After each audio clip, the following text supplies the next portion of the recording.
Bienvenue sur Africa 24 dans cette nouvelle édition du QG News. Voici les titres de l'actualité. Initialement prévu pour le 26 octobre, l'élection présidentielle kenyane risque un nouveau report. En cause, la majorité au pouvoir souhaite modifier les règles du scrutin à venir. Le Gabon se dirige peut-être vers une sortie de grève dans les régies financières. Une trêve sociale a été signée le 28 septembre entre le pouvoir et 14 centrales syndicales qui réclament le paiement de primes.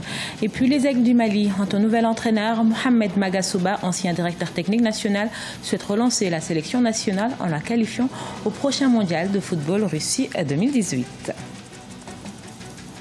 D'abord prévue pour le 17 octobre, la nouvelle élection présidentielle du Kenya reportée au 26 octobre pourrait à nouveau être repoussée. En effet, le parti au pouvoir a annoncé vouloir modifier les règles du scrutin à venir, une décision vivement critiquée par l'opposition qui appelle à des manifestations pacifiques. Sharon Kamara. Alors que pouvoir et opposition tentent de se mettre d'accord sur le déroulement de la nouvelle élection présidentielle, le camp du président Uhuru Kenyatta a déposé un texte d'amendement de la loi électorale qui devait être examiné en première lecture jeudi 28 septembre. Celui-ci prévoit le retour du scrutin manuel ainsi que des procès-verbaux électoraux non uniformisés. Ce n'est pas du tout la solution et c'est matériellement difficile à mettre en place. Déjà, le pays a dépensé énormément d'argent pour organiser des élections qui viennent d'être annulées. Si on doit reprendre les élections avec un fichier totalement rétrograde, c'est un problème. Et encore, si on doit retourner à ces fichiers, il va falloir que toutes les parties acceptent de rentrer dans le processus pour pouvoir, remobiliser les informations, s'assurer que le fichier est correct et s'assurer que sa mise en œuvre se fasse correctement. Et si l'opposition n'est pas d'accord, je vois difficilement comment est-ce que le pouvoir en place peut l'imposer.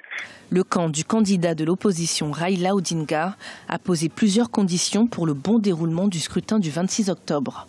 D'abord, le remaniement en profondeur de la commission électorale, mais aussi le changement de fournisseur pour le matériel électoral et la composante électronique du scrutin. L'opposition kenyane s'est fermement opposée à la mise en place de ces nouvelles lois décidées par le parti au pouvoir. Ils ont même appelé leurs partisans à des manifestations pacifiques devant les bureaux de l'IEBC, la commission électorale kenyane. Le fait que les règles du jeu soient modifiées en cours de route est révélateur de l'arrogance de la coalition jubilée. Ils sont arrivés à un stade où ils pensent qu'ils peuvent faire ce qu'ils veulent et changer ce que bon leur semble, y compris la Constitution. L'élection présidentielle kenyane du 8 août 2017, qui avait vu la réélection du président sortant Uhuru Kenyatta, avait été annulée suite à une plainte du candidat de l'opposition Raila Odinga pour soupçon de fraude. D'abord prévue pour le 17 octobre, la nouvelle élection a été reportée au 26 octobre.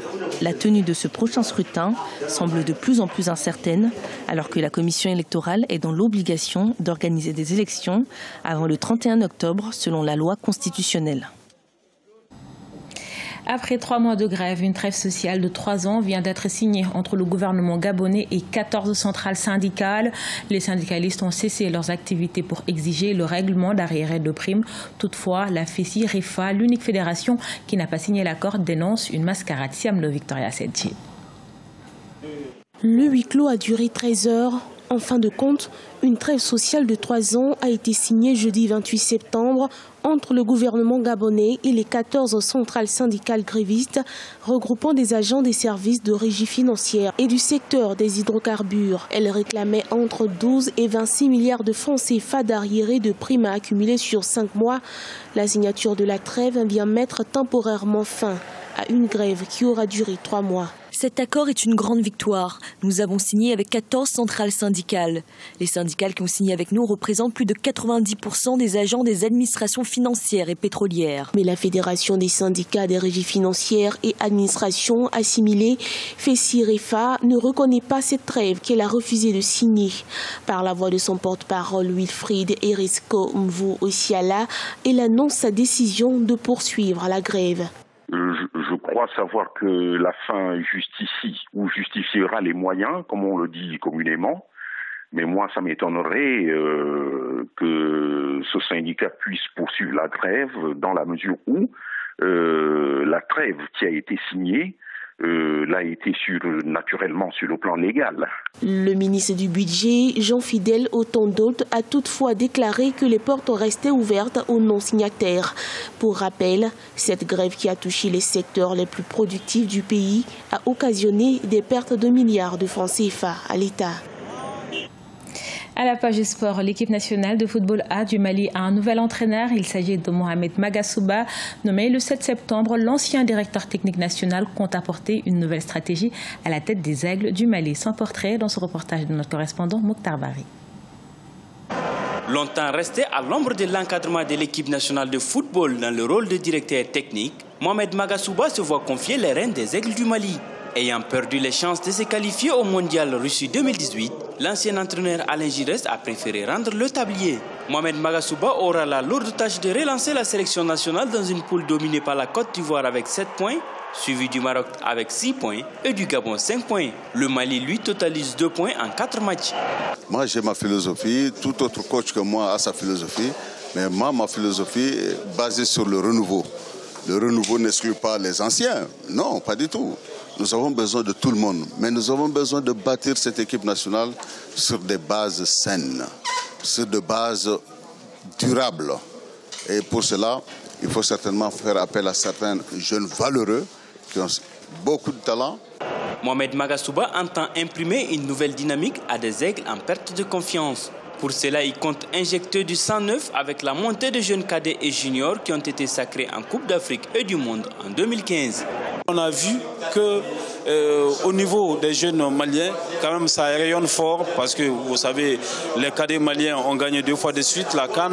Les juniors également ont fait de très belles prestations lors de la Coupe du Monde 2015. Donc ça veut dire qu'il a déjà un vécu, il connaît ses joueurs. Beaucoup de ces joueurs-là, des jeunes joueurs qui viennent de faire monter en équipe première, ils sont d'ailleurs au nombre de 3. Le coach par intérim du Mali sera secondé par l'ancien international malien Fousseni Diawara, précédemment manager général des Aigles. Rappelons que Magasuba a remporté la Coupe d'Afrique des vainqueurs de coupe en 1994 avec le Daring Motema Pembe de la République démocratique du Congo, avant de qualifier la sélection nationale à la Coupe d'Afrique Nigeria-Ghana 2000.